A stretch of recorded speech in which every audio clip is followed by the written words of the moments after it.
Hi, I'm Janet and this is Ruby. And in this video, I wanted to talk to you about having my horse understand giving to my halter.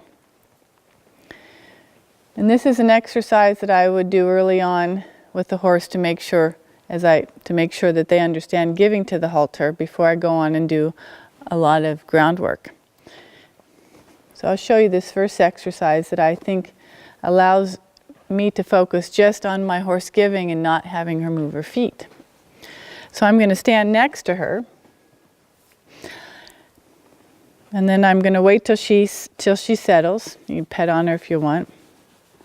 She's wanting to back up, so I'm just going to wait on her here. What I'm going to do is ask her to just look to her left. And then she did. As you could see, it didn't take much effort. And I'm just going to follow her back so she doesn't reposition me.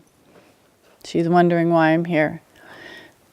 So I'm going to ask for that again, and you can see I'm just lifting this lead rope to her left, asking her to give and bend her neck about 90 degrees.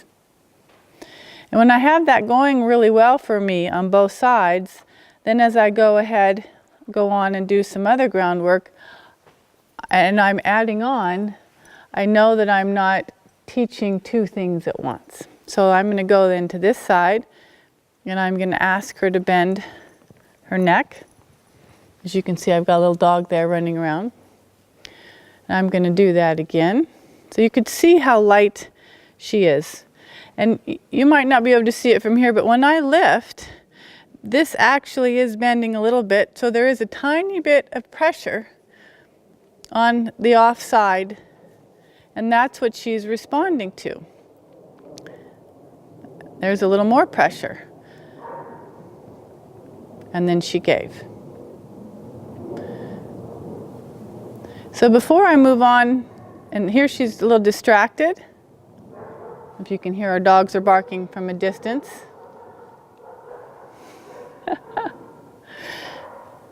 So now she's even more distracted, which is good, because you can see that I've taken all the slack out here and she's not responding. So I don't want to pull, because if I pull slowly, then she's going to brace. So I don't want to, in my asking here, I'm not asking any more of her that would cause her to brace. If you can try this with a friend, if you both take one end of the lead rope and one of you holds while the other one starts to pull, and if you pull slowly, what'll happen is the person being pulled on will just begin to brace, especially if you pull slowly. So what I recommend doing in the case where I've lost my horse's attention is I lift and take all the slack out, and I can feel of her. I can feel, I don't know, a couple ounces maybe, or an ounce there. And if she doesn't respond to that, what I'm going to do is do a little bump. And it's a bump, not a tug. And all that does is cause her to pay a little more attention to me. It's not what I use in the end to get her to bend her head. That's not the cue I want to use to get her to give to me. This is the cue I want to use. And if she doesn't respond, then I'll go ahead and give a bump. This is good. So I would repeat that until she gives to me with the slack and the lead rope. There she's paying attention to the dogs again. So I'm going to give her a little bump. There. But what I'd like for her to do, while she's distracted, is to give to me.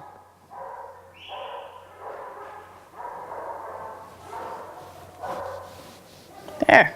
Good. I'm going to do that again. Good. And how many times I have to do this doesn't really matter. As many times as Ruby needs for me to repeat that. And I think that's very important to understand. I want my horse to respond with what I would say less than I think I'd like it to take, less than I think it could take, and whatever I can come up with in my imagination as just a little, that would be what I would like to ask for. And then I go ahead and give a bump that would cause her to give. And we talk about offering less than we think it should take, and then doing what it takes to get a change. Now, a change is a try. Doesn't mean I'm going to get the right answer, and that's also really important. A change is just her willing to move some part of her body in response to my energy. I'll do that again. Another bump. And I like to use a bump, I guess, on what that bump is or what I think will get a change. I don't want to bump once and then bump again and bump 3 times.